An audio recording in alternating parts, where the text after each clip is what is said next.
Good evening. Thanks for joining us today. We're going to share with you Diane's testimony. It's an amazing story, another amazing thing that God has done. Probably, in all honesty, something a lot of people wouldn't be able to survive, but by the grace of God, she has. So why don't you introduce yourself? Tell us a little bit about yourself. I'm Diane Ross, and I'm a grandmother of 10 grandchildren, one on the way. But one of those grandchildren's in heaven now. He was 4 years old. I'm married to David Ross, and you can ask anybody who knows me well. My family's my everything. I eat, sleep, and breathe my family. About 5 years ago, the one that's in heaven now is Christian. He was 4 years old. And I made a bad mistake. I was down in the basement cleaning it up for my husband to have a man cave. And my son and his wife are in and out all the time. So when they went for DoorDashes, I kept the kid, the new baby and my daughter's baby and Christian downstairs in the basement while I was working on it while they were doing DoorDash. And in my basement, there's no other way out or in except for the front, that's for the door. And I kept my gun downstairs with me. It was hidden, or so I thought. It was on a tall shelf, hidden in the back behind some records. And I thought, Bethany and Seth were out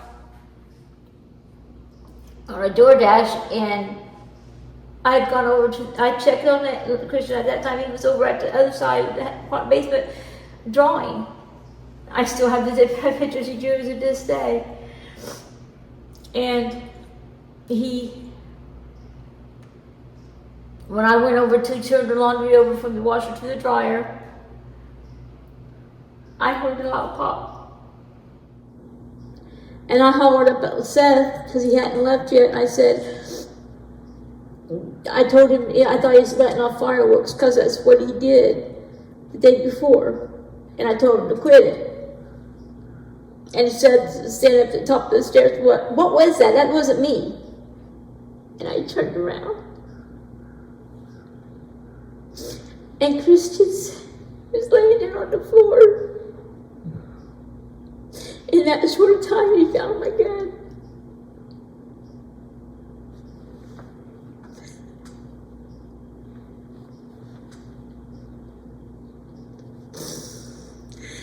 I immediately started doing CPR on him.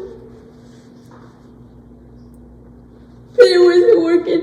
And he was breathing, but it wasn't. So me and my son, he carried him up the stairs. And I was coming through the living room. There was blood all over the floor where we were gone. I was covered in blood.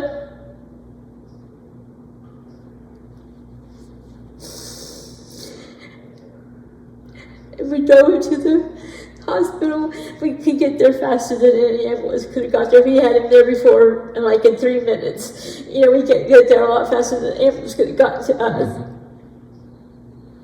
And he was still alive. And I was praying and praying and praying. God, if he's going to die, take me instead of him. I don't want him to go. They had to send him to Children's Hospital in Columbus. He was going to fly in there. And I didn't know what to do. I was so scared that he was going to go. And when we got to the hospital, his mom had met us cell there.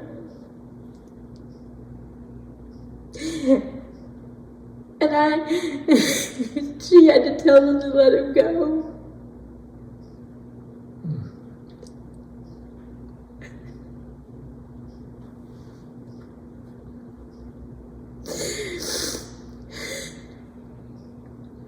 And I went to jail. And then when I got out, I was still wasn't allowed to see my grandkids. So how long were you in jail? The first time I was in for 9 months, and that was just jail. And then I got in trouble because I was seeing this, and I could see some of my grandbabies while when I got out. I was out for 7 weeks, and then I ended up going back in because I got caught, and they sent me to prison. And I was there for 6 months, and I'm still on probation. I still got 3 years over me.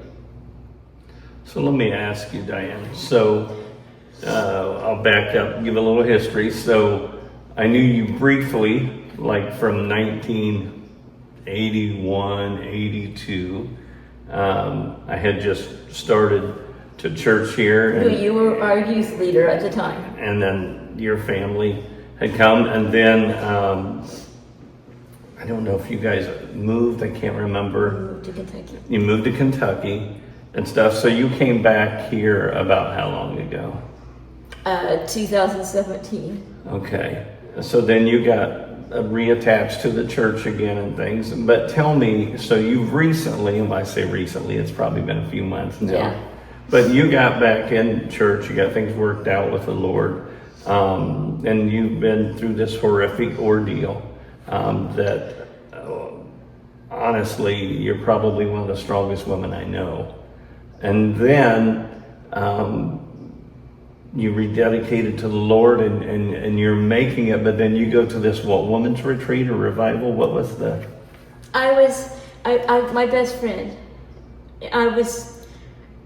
I kept trying to pray and take it to the Lord and let him have it, but then I'd pick it up and take it with me. I was beating myself to death with it. I mean, there's days I wouldn't even get out of bed. I felt so bad. But my friend Tamala, she was a godsend. She is a Christian, and she goes down to a church in Grayson. And she said, Diane, I need you to tell David, I'll ask him too, if you could come down here for a week, if I can have you, and we can help you somehow. And so I went down there for a week, and it was during her revival. And I kept on the altar, and I'd pray.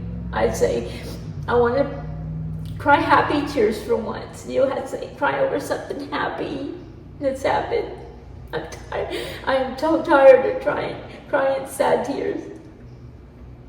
But that wasn't it. Pick it up with me, and I left. And something else I had done, she thought, well, maybe this is what you need. And I tried something else, and I don't remember what that was, but it wasn't it.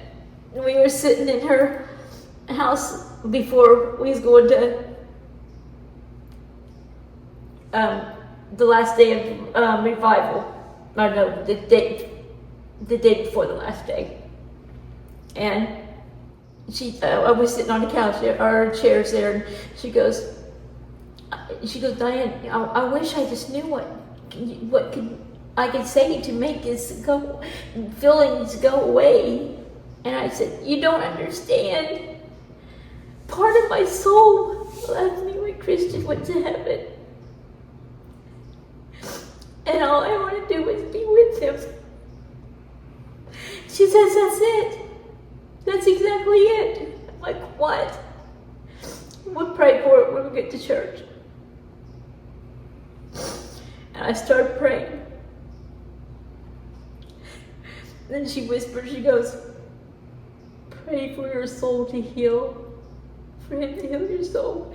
Because if your soul can't heal, you can't go nowhere. You can't do anything.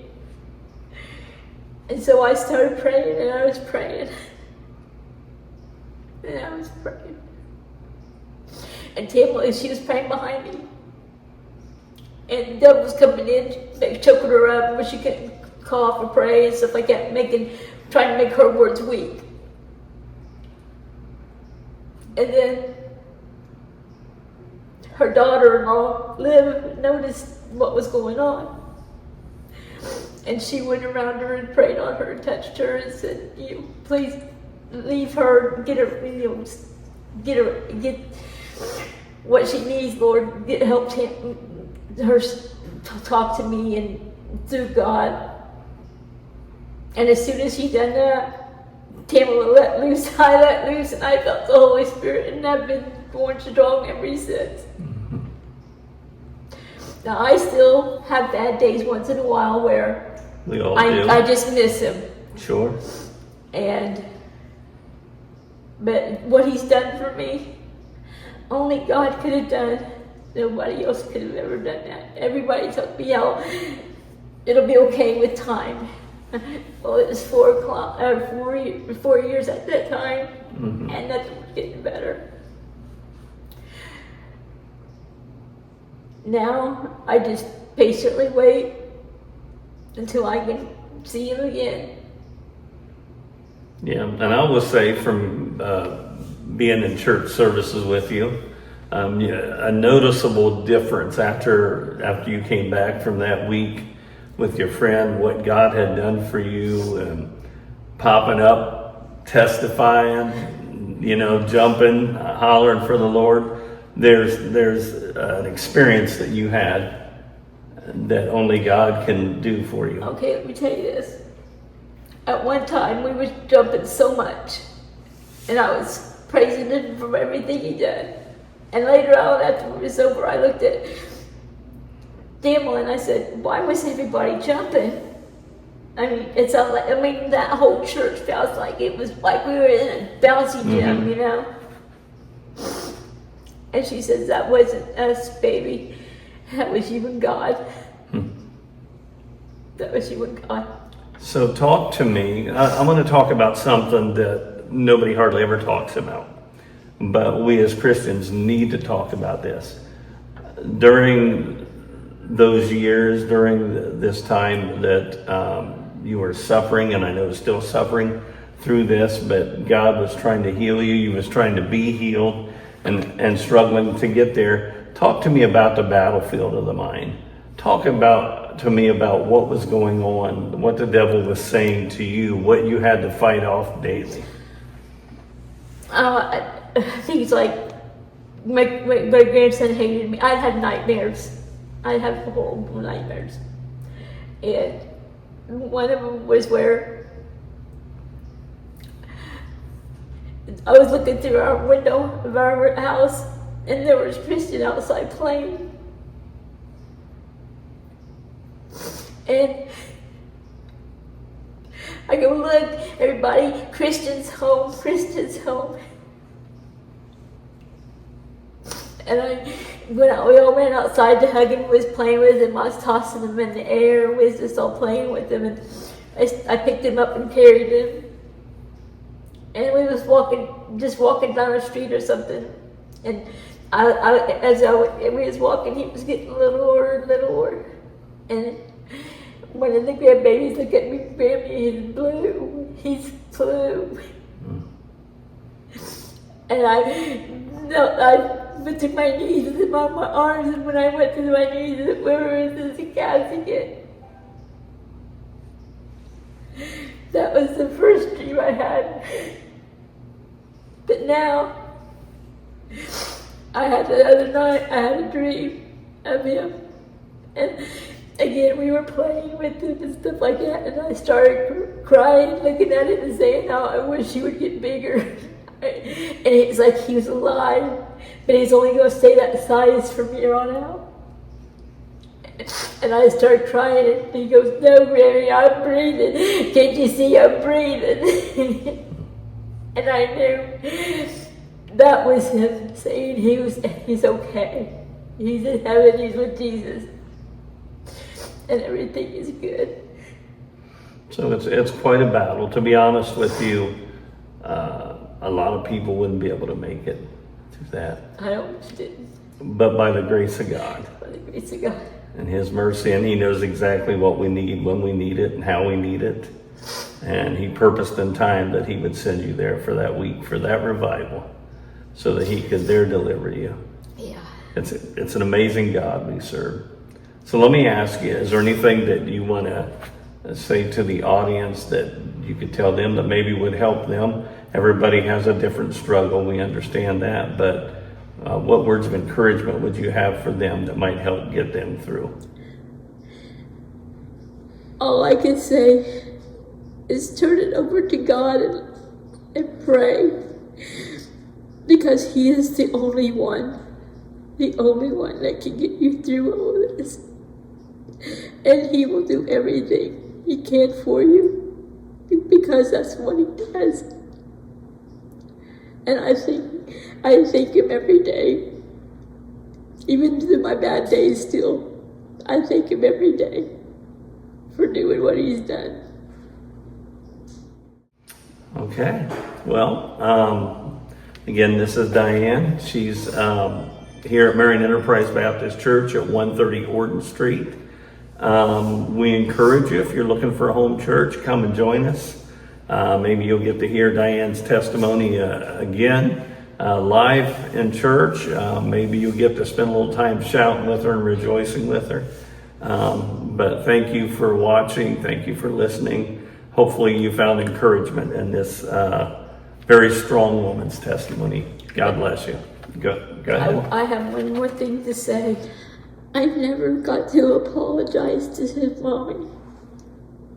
Skylar, if you ever see this, I couldn't do it before because they wouldn't let me talk to you. But I'm so sorry you lost him. I would have done anything to change it if I could. I'm sorry.